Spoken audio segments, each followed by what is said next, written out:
What's going on, guys? It's Gendo here, and welcome to episode 20 of If I Had a Hammer. And today starts the second round of matches, starting with Manchester United away to Old Trafford. But before we get to that, we must go over how we've been faring over the last month plus. And let me tell you, it's been very good for West Ham. Even though we didn't strengthen our position, we did get some very solid results over the team. So let's take a look at the results. Now, I did just say we had some great results over some great opposition. However, this is not one of them, as we came away 0-0 draw versus Swansea at home.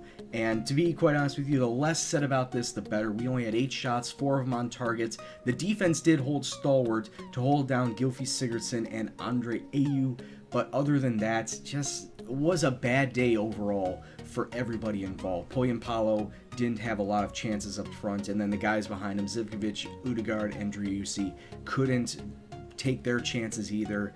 Overall, bad day at the office.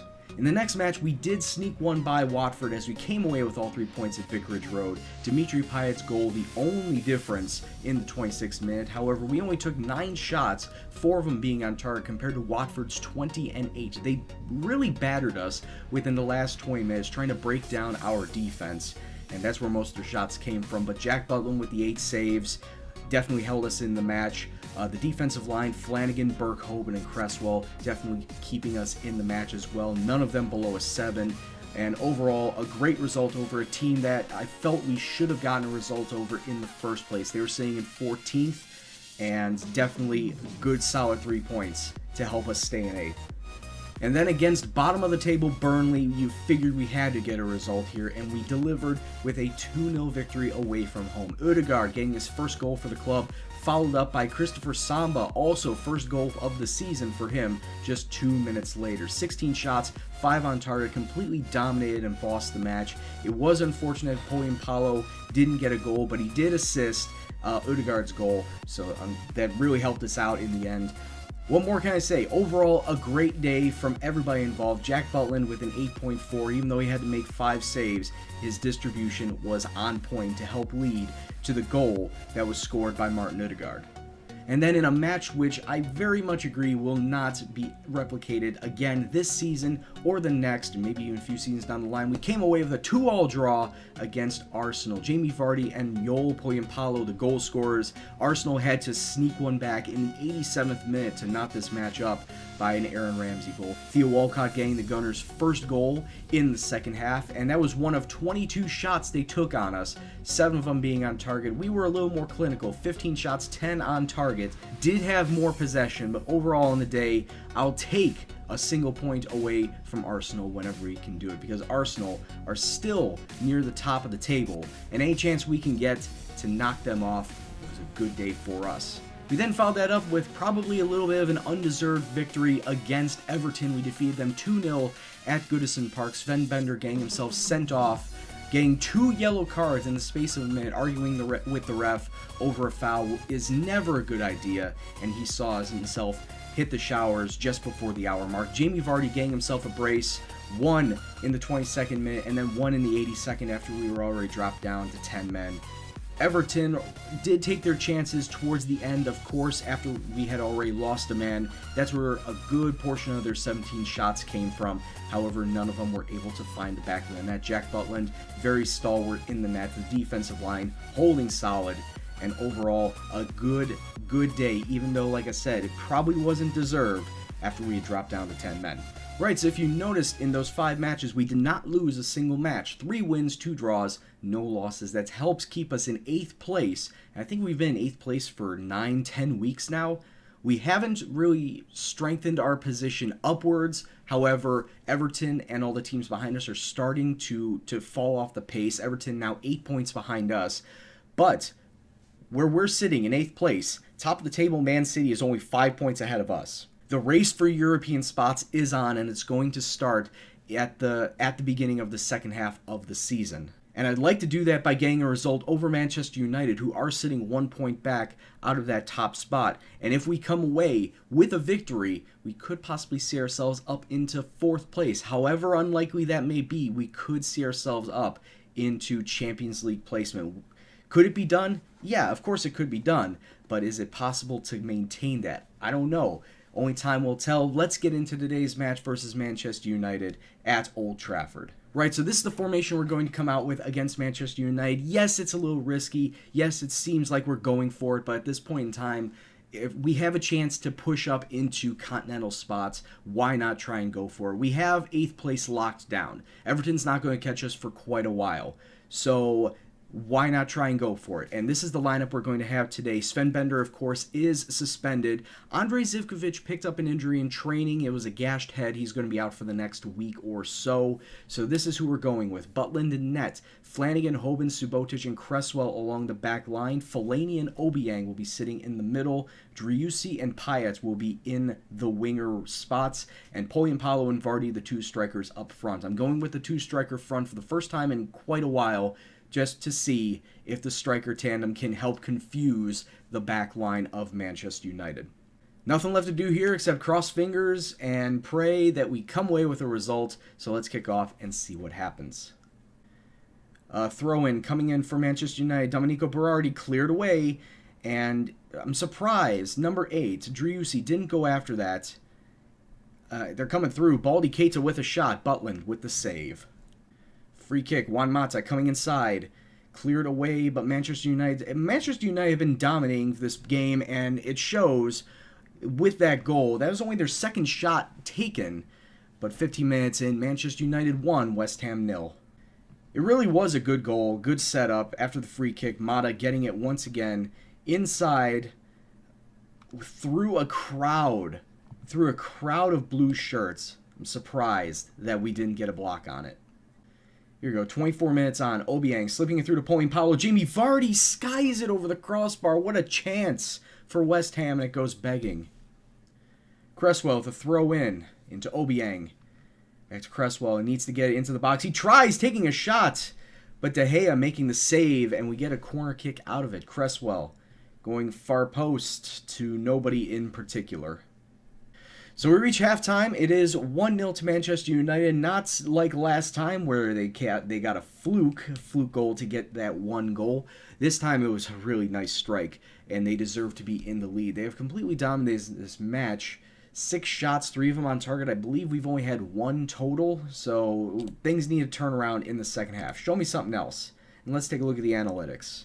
So Manchester United doing very well to spread themselves out. They don't really have a solid place to sit, except for right here in the middle. They do have a couple of players that like to stick around. And who is playing it out the back? Berardi. I see a lot of play coming on both wings, so I should probably do well to mark both sides. Yeah, the key passes are coming from everywhere, so I can't send everybody everywhere, but we could do ourselves some good if we mark down these players.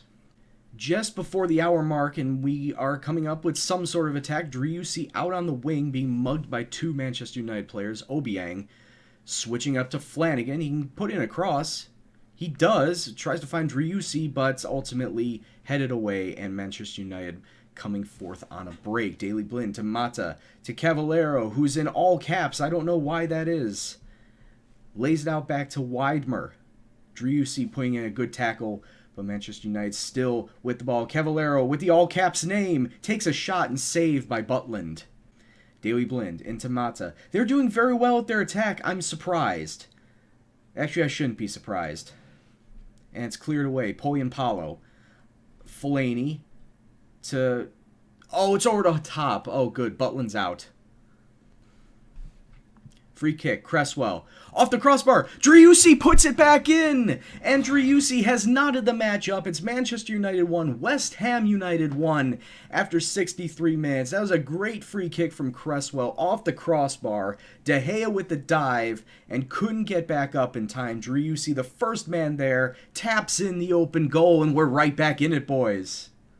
10 minutes to go, and I'm just going to highlight this. I have made all 3 of my subs. Mark Noble has come on for Pedro Obiang, Sam Byram for John Flanagan, and Moussa Dembele for Yoel Polyan-Palo. Mostly due to fitness, but in the case of Polyan-Palo's case, just wasn't doing all that great up front. So, let's see how these 3 do. I'm honestly going to say this. Don't do this to me now, game. Good tackle away by Hoban. We have 2 minutes left to go. Oh, headed on. Moussa Dembele picks it up. He's going out wide with it. It's not really his forte.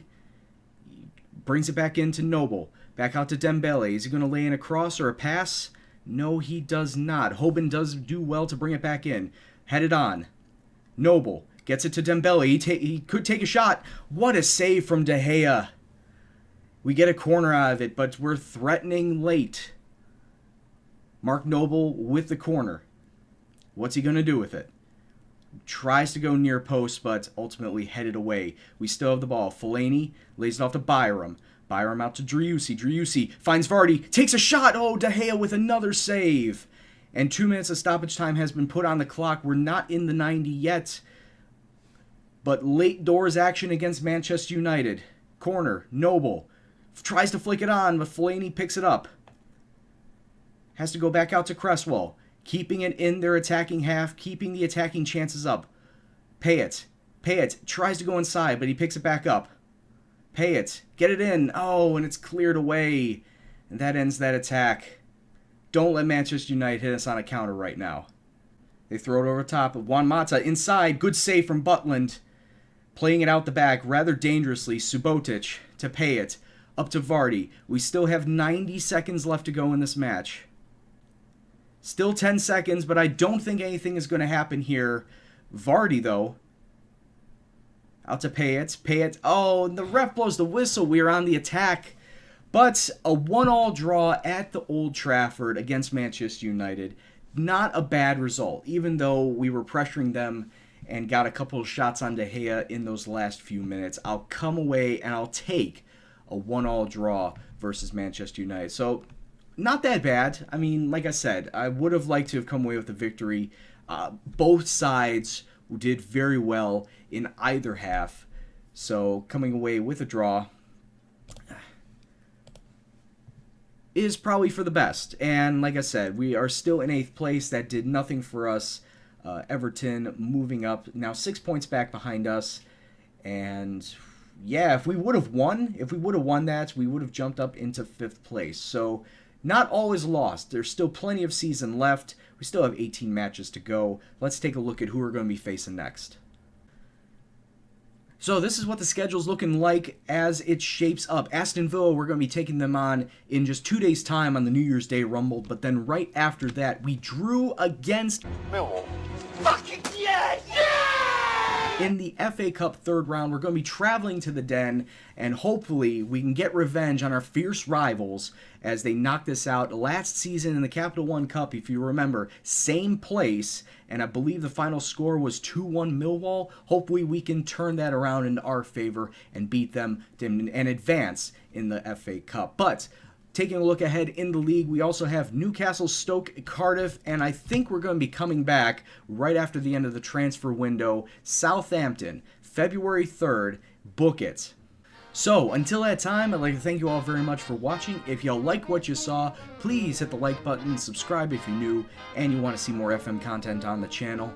Any comments, suggestions, questions, anything else, please leave in the comment box below. But as always, this is Gendo, and I'll see you in the next video. Take care, and peace out.